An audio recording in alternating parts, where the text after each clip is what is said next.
成光で優勢です。2024年6月1日世界周遊163日目です。ということで今どこに来ているかというと、世界周遊第17カ国目カザフスタンに来ているよ。今回はカザフスタンアルマティ編。それではレッツゴー。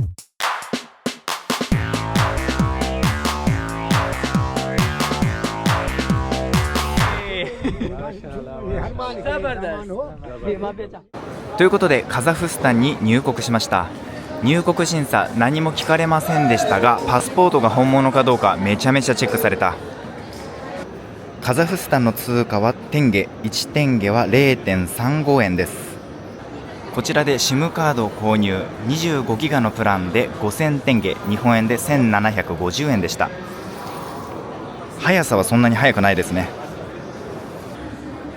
それではこれからホテルに向かいます。結構空港客引きが多いですね。タクシーの客引きです。カザフスタンではキルギスタンやウズベキスタンと同じようにヤンデックス GO という配車アプリが使えます。ホテルまで1510テンゲだったので日本円で530円です。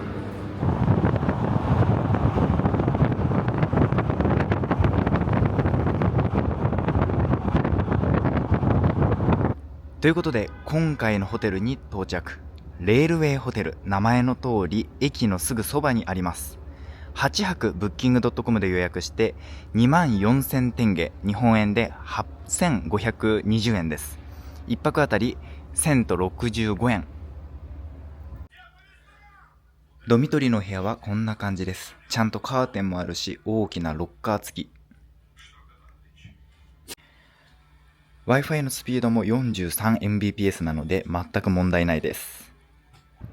ということでホテルをチェックインしたので、これからディナーを取りに行きたいと思います。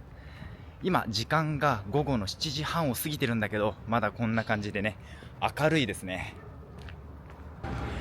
現在のアルマティの気温は22度、湿度もすごく低いのでカラッとしていて過ごしやすいです。この大きな建物が駅ですね。宿から歩いて5分もかかんなかった。それじゃあ今日はこのレストランにしたいと思います。駅前だから24時間営業、ハラルのお店です。こんな感じで食べたい料理を自分で選ぶスタイルですね。選んだ量によって値段が変わります。結構広いレストランですが、だいぶシンプルな内装。今回私が注文したのはプロフとボルシチ。これで合計1800テンゲなので日本円で630円です。美味しそう。それではいただきます。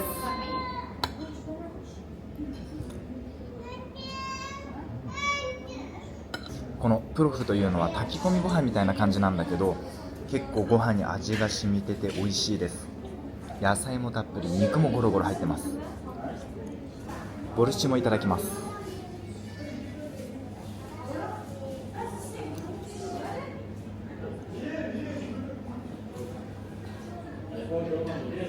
カザフスタンは旧ソ連の国なのでこんな感じでロシア料理もねたくさんあります。結構美味しいスープですね。これ美味しかった。やっぱり中央アジアの食事は合うね。野菜も肉もたっぷりだし辛くないし。それじゃあね、水を買ってホテルに戻りたいと思います。ということでホテルに到着しました。明日はアルマティの街散策をします。おやすみなさい。おはようございます。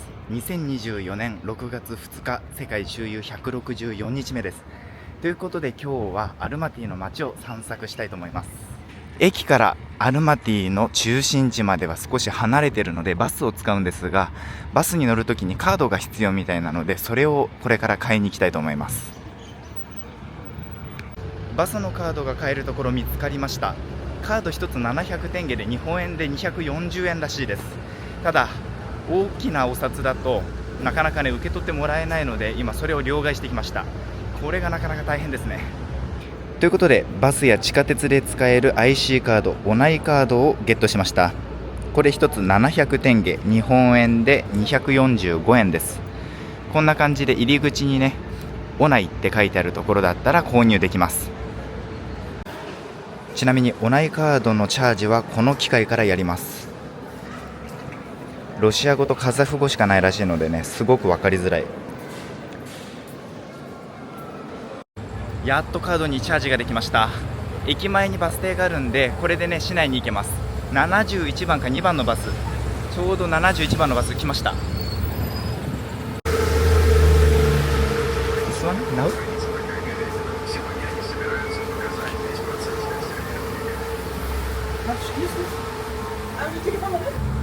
バスの料金は一律100テンゲなので日本円で35円です。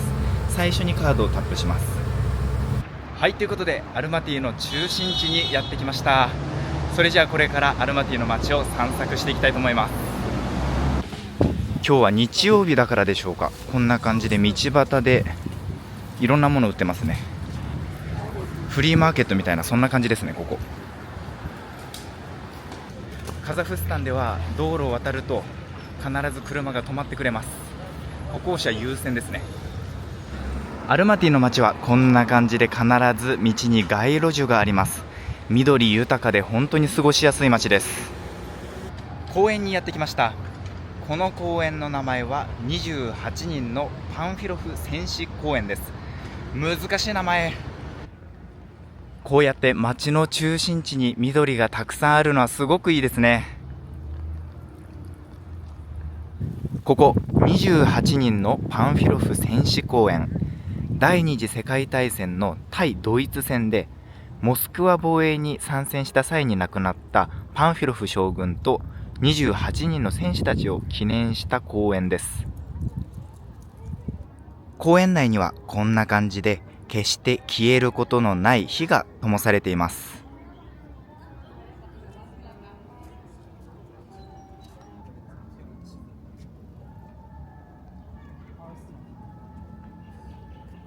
公園内にあるゼンコフ正教会にやってきました。ここゼンコフ正教会は1904年に完成したロシア正教会の聖堂です。この教会、なんと木造で釘を一本も使ってないらしいです。教会が完成してすぐカザフスタン南部で大きな地震があったらしいんですが、この教会はびくともしなかったそうです。一応こっち側が教会の正面なのかな。日曜日というだけあって子供たちでにぎわってます。かっこいいね。白馬の馬車とカラフルな教会がすごく合う。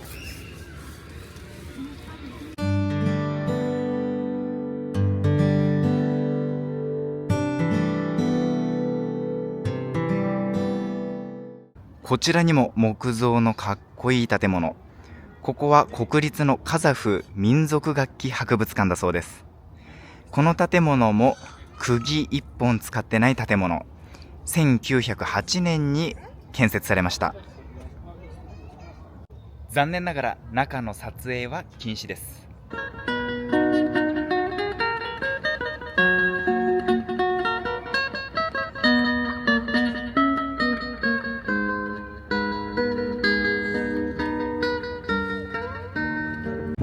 この辺の建物もソ連時代に建設された建物ですね。なので少なくとも30年以上経っています。この金色の大きなドームがある建物、これはアルマティのセントラルモスクです。このモスクが建設されたのは1987年です。収容人数は7000人。白色に青が基調の比較的シンプルなモスクです。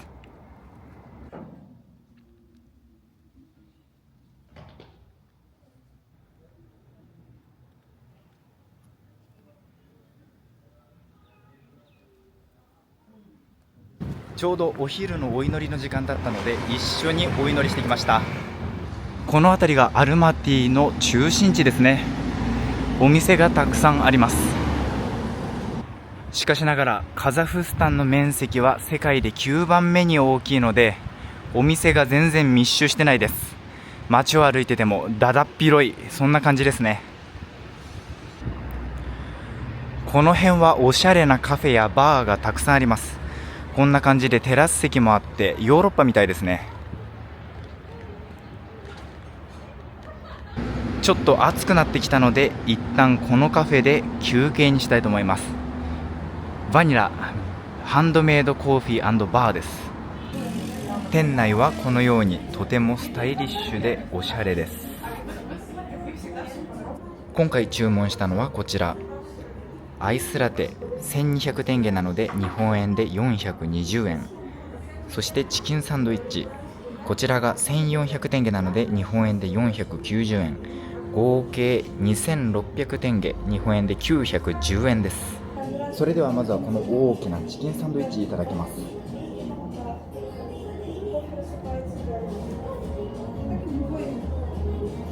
結構ボリュームがあってすごく美味しいです。ハーブが少し効いてますね。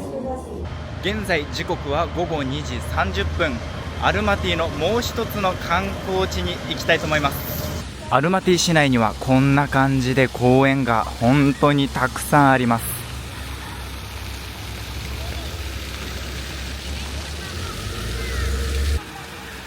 この大きな共和国宮殿の後ろ、ここが目的地です。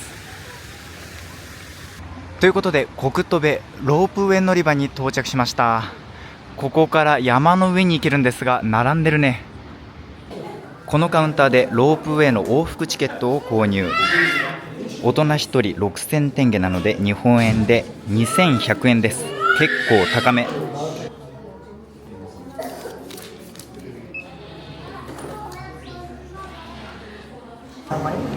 それではロープウェイに乗ります。よいしょ。お、加速してきた。なんとロープウェイ貸し切りです。いいね。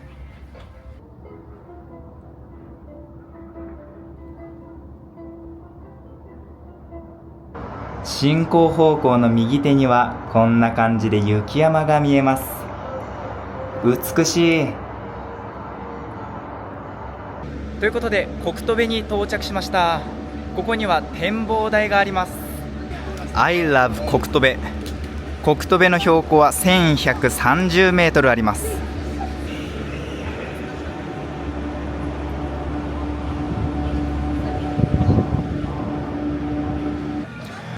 こんな感じで子供向けのアスレチックもあるんですね。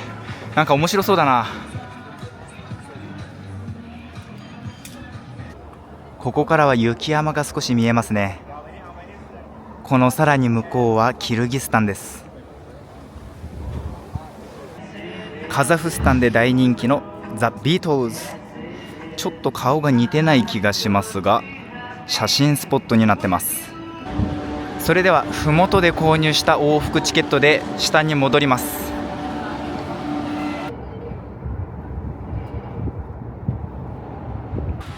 はい、ということで麓に戻ってきました。まだ外明るいのでもう少しだけアルマティの街を歩きたいと思います。この細長いモニュメントは独立モニュメント。カザフスタンがソ連から独立したのは1991年の12月16日。それを記念して作られたモニュメントです。そしてその正面にはアルマティ市政府舎です。すごく大きな建物。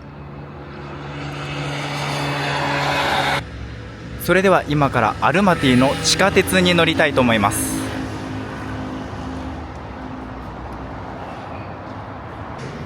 地下鉄もバスと同じオナイカードが使えます。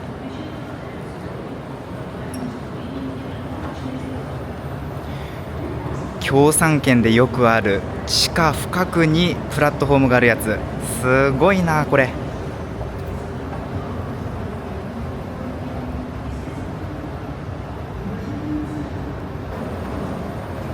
待ってられないので歩いて下に向かいます。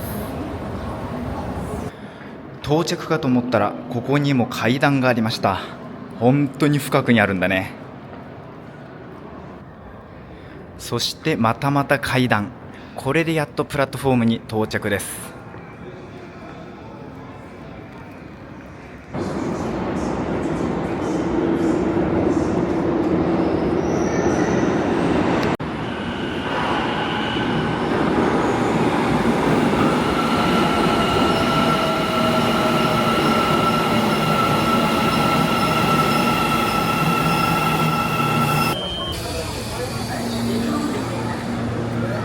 わあ、この駅すごく豪華だな。すごいねこれ。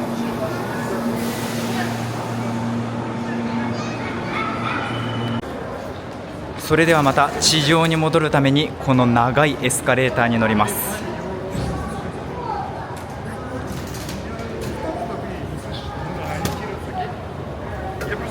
メトロも一律料金なのでこんな感じで、最後はねカードのタッチが必要ないです。